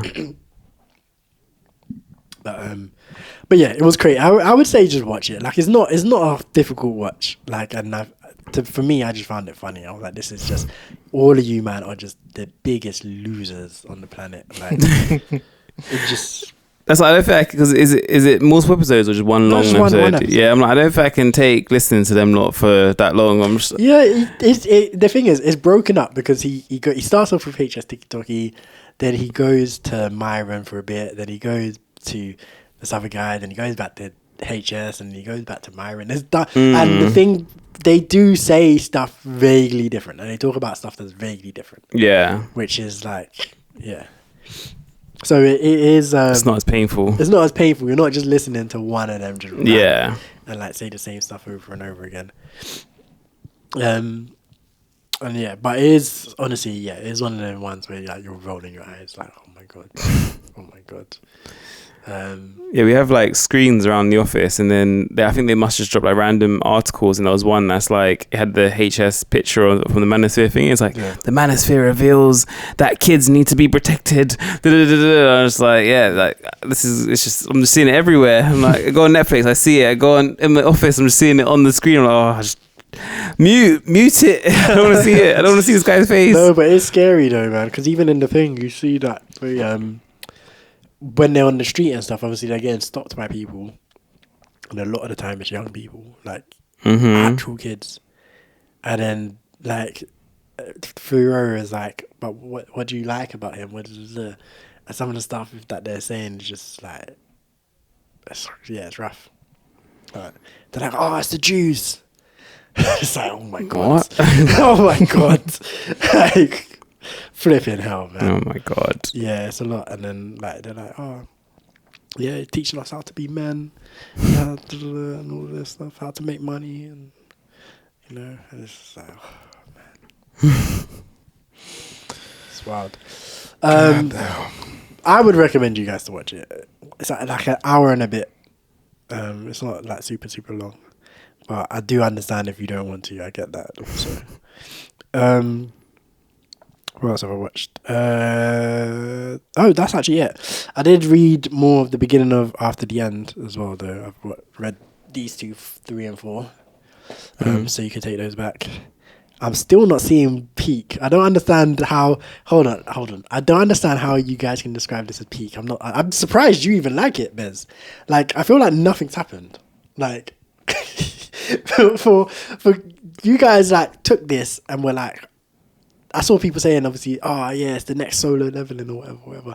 And I'm like, it's not even in the same lane. Like, it's not even trying to. It's definitely not. I don't agree with people comparing it to solo leveling. It's nothing like solo leveling. Yeah, so how does 4 end? That's what I was going to see. I need to see. He's big. He's getting bigger by then. But nothing happens. 4 ends. They're at the auction house. Okay.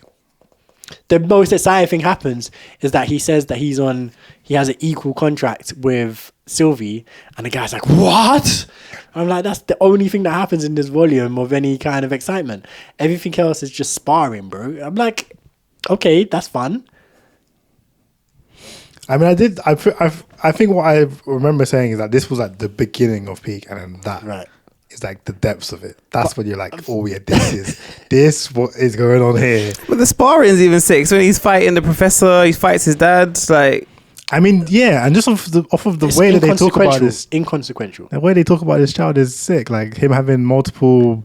So you lot just like the Access glazing, to- like they at least when they glaze Genu, it's because he's actually done stuff that actually matters. So that's what I'm saying. That's my problem. I'm like, there's nothing sparring his dad and then sparring the teacher, and in this one sparring the elf grandpa. the old guy.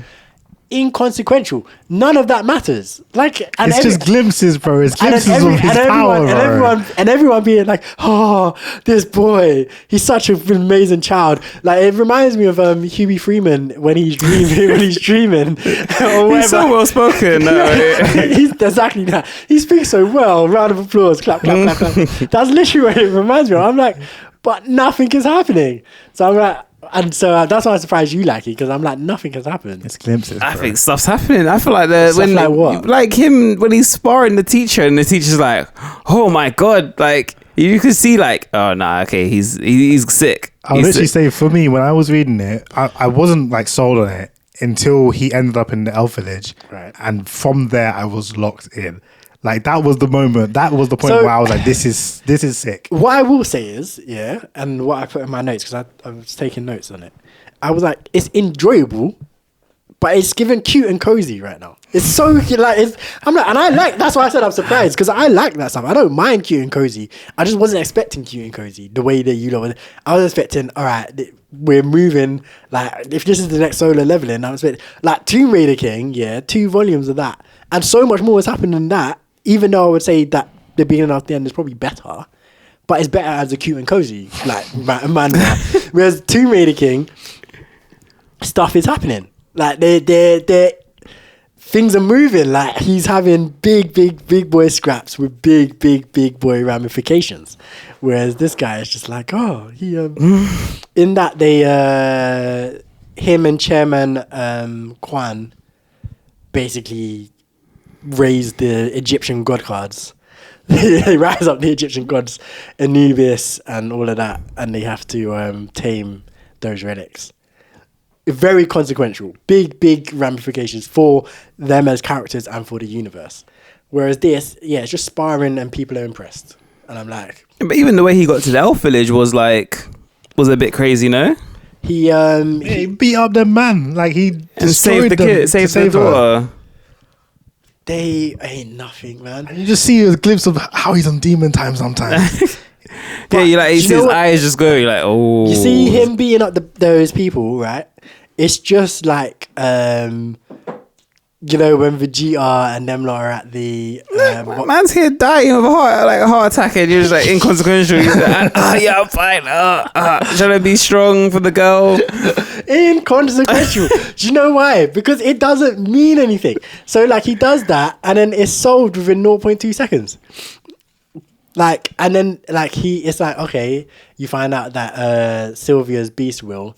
He needs to learn how to control it properly or whatever it is. Yeah. And then he just does that. Like, there's no, like, do you know what I would have said? Yeah. If it would have been consequential, would have been if he finds out that he needs to solve Sylvia, build his affinity to Sylvia's beast will, whatever, and he had to actually go somewhere else to get that done, instead of the same person that told him that what the problem is also like, I diagnosed the problem and I can fix it for you. And that's like, come on, usually in these sorts of things there's some struggle. It's not like I have a problem and then the next person I bump into knows what the problem is and how to fix it. That's not consequential. Like, you, at the very least, it's like, oh, this is what the problem is, and now you have to go over here to meet this person who can solve it. Like, at the very least, have some friction. But at the point of him having the problem, he didn't know how to solve it until he got to the person who could diagnose it and solve it. One chapter, bro. Like, that's what I'm saying. Come on, man. Like, I'm like, let's have it's not stakes. If it's that quickly breeze through, it's not really actual stakes that you're invested in. Like, yeah. It's not. Like, it's a bit like It's a bit like why I kind of understand why Cody Rhodes didn't win the title the first year round. And although it felt mad at the time, I can't lie, but the second year made it worth it, because you were like, by the time you got to the second year, you're at that fever pitch of like, look at everything that's happened now. Look at like it's like he should have won it last year, but he didn't. And then this happened, and then this happened, and then this happened, and then this happened, and now we're here. He absolutely has to win it now. That's what I feel like you need, those like where it's like, okay, you need that progression of like, oh my goodness, how this can't go on. This can't go on. There's so much that's happening. It can't go on. It needs to be solved. Whereas this is like, problem solved. Then you just spar. And it's like, problem solved. And then you just spar. Like, oh, I haven't seen my parents in so long. Oh, well, we'll just solve that right now. There's someone that can call them up. Like, literally, there's no friction. There's no friction. A world of magic, man. People have answers to solutions to problems. as they should. But I feel like my problem is, so far, like, all the friction has felt inconsequential. Even when the bandits attacked him and his parents and whatnot, and he got away and he got lost and whatnot, he finds a surrogate mother immediately. Like, he's not even by himself for 20 seconds. And then on top of that, he's a grown man already anyway. So I'm like, hold on a minute. Why am I even pressed about this grown man being lost from his family? I mean, we are definitely not, the readers are definitely not going to be pressed about it, because of course he's a grown man. But it's all a bit of a relationship. He barely cares. Of course, why would he care? He knows that he's fine. He knows. And then you don't. And the thing is, and it would matter if we saw what the parents were doing at any point. That could have added some stakes if you just had the occasional check-in with the parents as they're going about their life and with the new baby sister and whatnot. And you just see them being like, having Arthur in their mind and be just a little panel here and there. Just to be like, yo. But they do. They don't show it before. But like when he calls them, before he calls them, even is it not set up where they have like a flashback scene, like, of them being sad about the fact that they feel their child is dead, like they're not sure whether he's dead or whatnot. I think they are literally doing that as he calls them. So like it's a scene of them thinking like, oh, we haven't seen Arthur in so long, blah, blah, blah. And then bring, here I am. Again. So I'm like, I feel like it should have been just more of a consistent thing of like, even if at the beginning of a chapter before it goes back to, so you have a chapter end on whatever Arthur's doing, then beginning of the chapter you have a page just showing the parents thinking about Arthur, living their life, moving into this house that they're living in or whatever, and being like, oh, we don't know if Arthur's alive or dead, and their friends just comforting them and whatever, and then go back to whatever Arthur's doing. And then just little things like that, just to show that these things that are happening actually matters. And that's what I'm saying. I'm not feeling like anything matters right now. Maybe it will. Maybe he goes off to be an adventurer and things start actually meaning stuff. But I feel like if he just starts stomping people in the head, that's not gonna matter. That's not gonna matter either. I'll say the thing that made this good for me was there's like, I don't know, I feel like there are some good emotional moments, and then also there are some good fights and like good shows of power and strength and whatnot. And that's what made it peak for me. And I feel like the moment he steps into the village, or the moment he meets the elf girl, that's when it all kicks off for me. Like the emotional side of things comes in at that point. Obviously, Sylvia, it's very cute. It's very cute. Giving him the dragon powers, is the kick start in of his strength journey. I mean, he was already pretty strong from before that, for his age, anyways. But yeah, those are like that's the two sides of it for me that I see when I was reading it. I see the emotional. Very cute. Like I say, very cute. But it is like, I'm not even joking about that. There are some genuine moments in this book where I'm like, oh, that's sweet. Like literally, you just open the book to a random page even, and like there's a sweet moment. Like, look at this. Look at him beaming, just smiling. It's like, oh, this cute little boy. You also know that there's a demon inside him, one, bro. he'll be like looking evil, about to kill someone, and he's like, "Sit down." No. There's a demon inside this I'm pretty boy. sure like the king comes in and tells him to sit down, and he's like, "Don't talk to me like that" or something. At the end of that book, Definitely not. Definitely not. Maybe in this one, maybe in number 5, that doesn't happen in this. Like he bows down to the king when the king walks in, and he's like, "I'm in the presence of royalty." And the other thing I thought about, like, because obviously he's like a reincarnated person and he has all his memories of how he was in his previous life. I don't know how much of it has been shown up to this point, but I feel like the fact that he's sort of learning and from this new life that he's living is an interesting take, because I feel like a lot of characters who are reborn to like the baby stage will just fly through life like it's nothing. Is he not? I mean, he definitely is, but he's also reflecting on his past life and thinking about how he was back then and trying to be a different person, trying to be a better person, kind of thing. I don't know that I'm getting that yet. Okay, cool. So maybe that I can see that becomes a thing. Yeah, I don't know that that's happening yet. So he does reflect on he does mention his past life and whatnot, but it doesn't seem necessarily that he's trying to be better or different. The only thing that I can see that he wants to be different, and this is kind of where this thought even came from, is that he wants to make sure that he can protect his loved ones.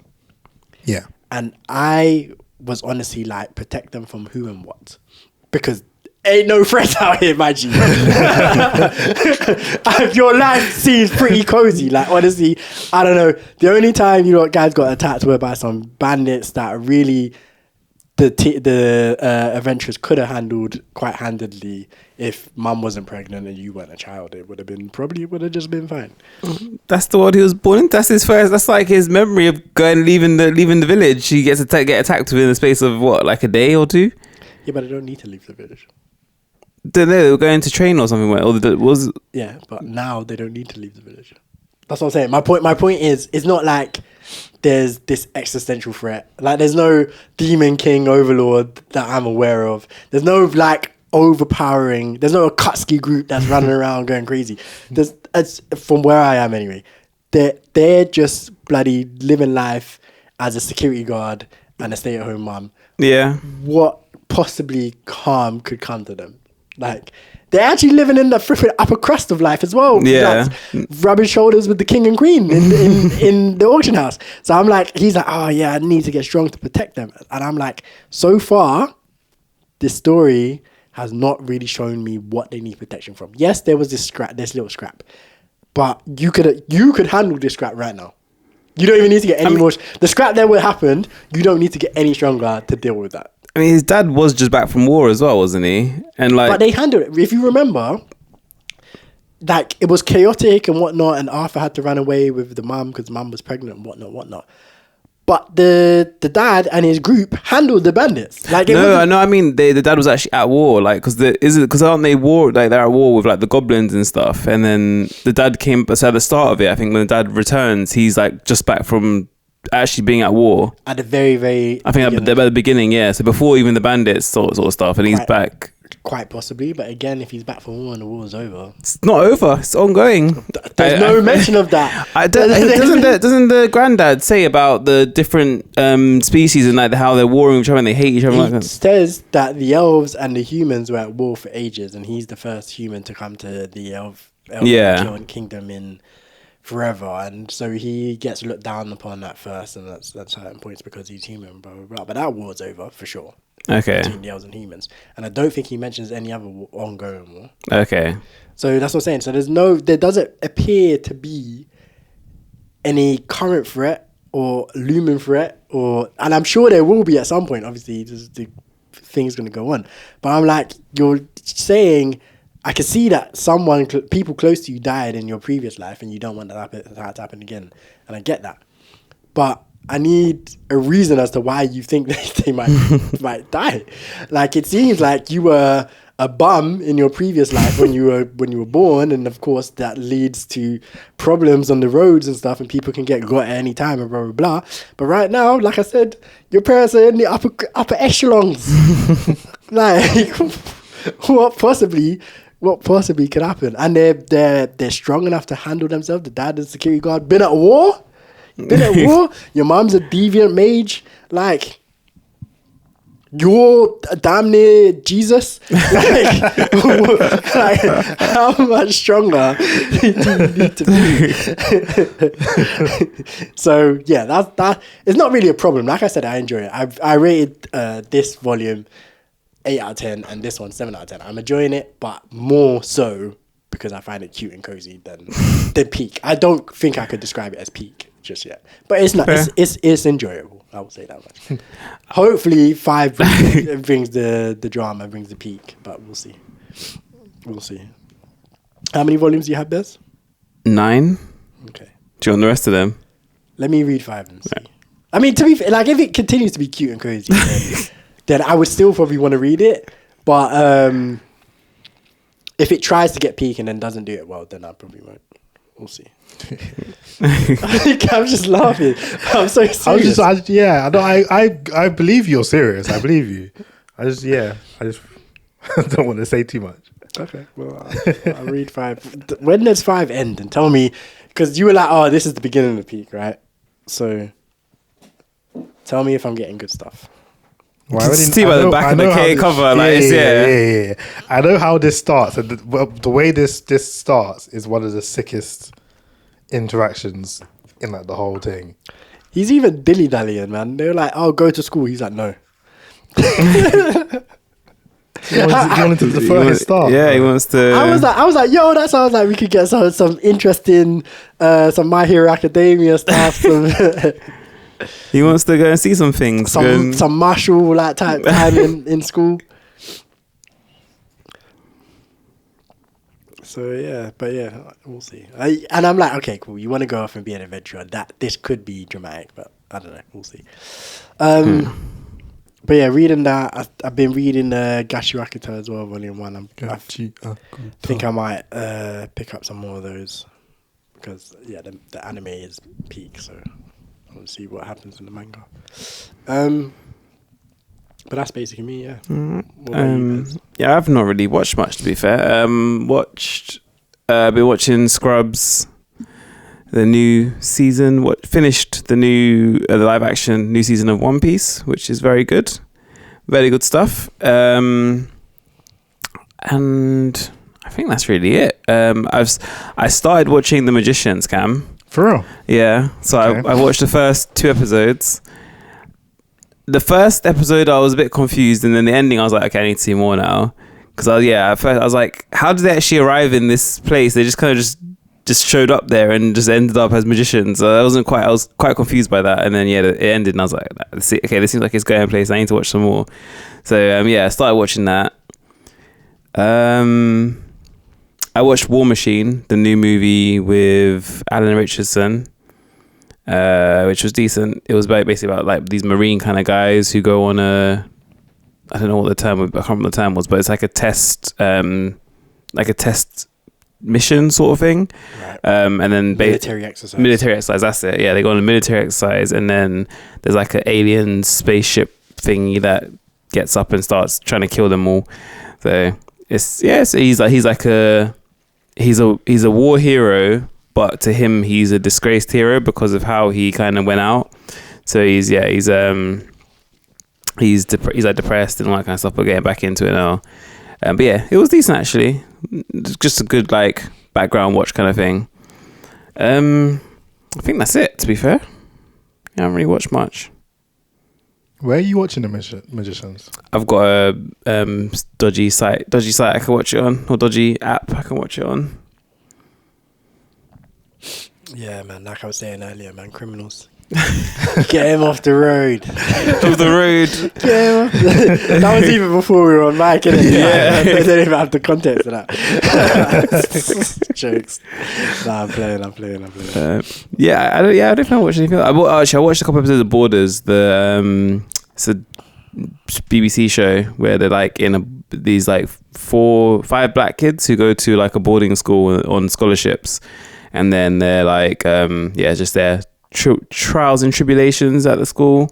It's on season 3 now, so I was watching those episodes. Watched a couple of episodes of those. It's Wembanyama. Wembanyama. Jesus Christ, he's so lanky. He's tall as the Eiffel Tower.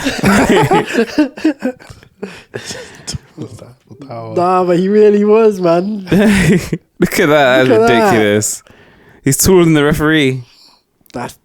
Get him off the pitch. He should not be playing with these kids. He's almost dunking at like, what, 8? That's great. He is dunking. Imagine going to school with someone like that. That's ridiculous. Because the hoop is lower for the ages, I think, as well. Yeah, he's probably like 6 foot tall or something.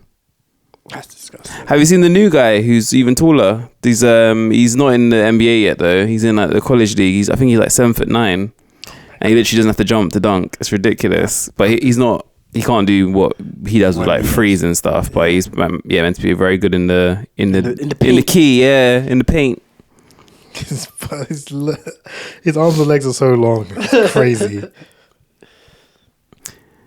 Have you seen when he's like dribbling, his like ankles can't even hold him. He's just like, his ankles are just like twisting every time he's doing anything. Like, it's crazy. But that's the thing. So many, like when he was getting drafted and stuff, people were like, we might be seeing the next GOAT, or we might be seeing the next person who would be he's going to be a what if, because injuries are like yeah. Because like when you're that tall, it's the knees, it's the ankles, like it's the back.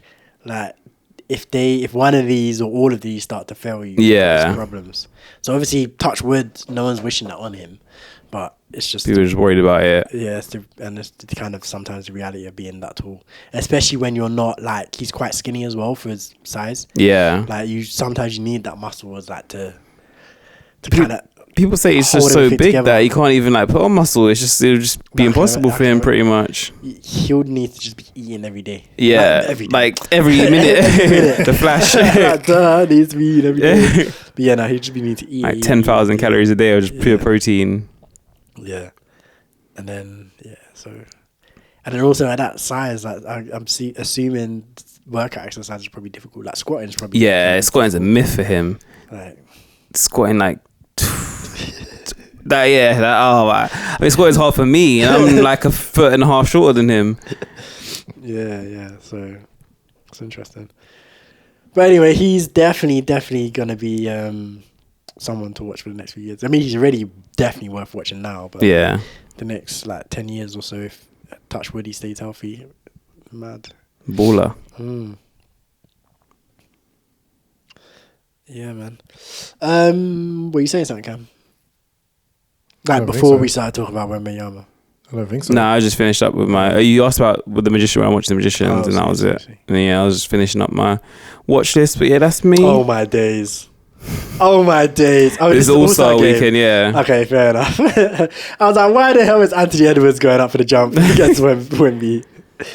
See, Cade, had a burst lung or something? No. Cade Cunningham, he's out for the rest of the season. I think it was like a collapsed kidney, a collapsed lung or something. Wow.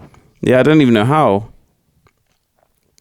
Yeah, that's wild. Prayers up for Cade Cunningham. Jeez, for sure. But yeah, that sounds like it's we can call it an episode then. Yeah. Yeah, so for another 2 weeks we are out of here. We'll be back in 2 weeks' time for a review of episode 13 to 24 of Jojo's Bizarre Adventure Stardust Crusaders.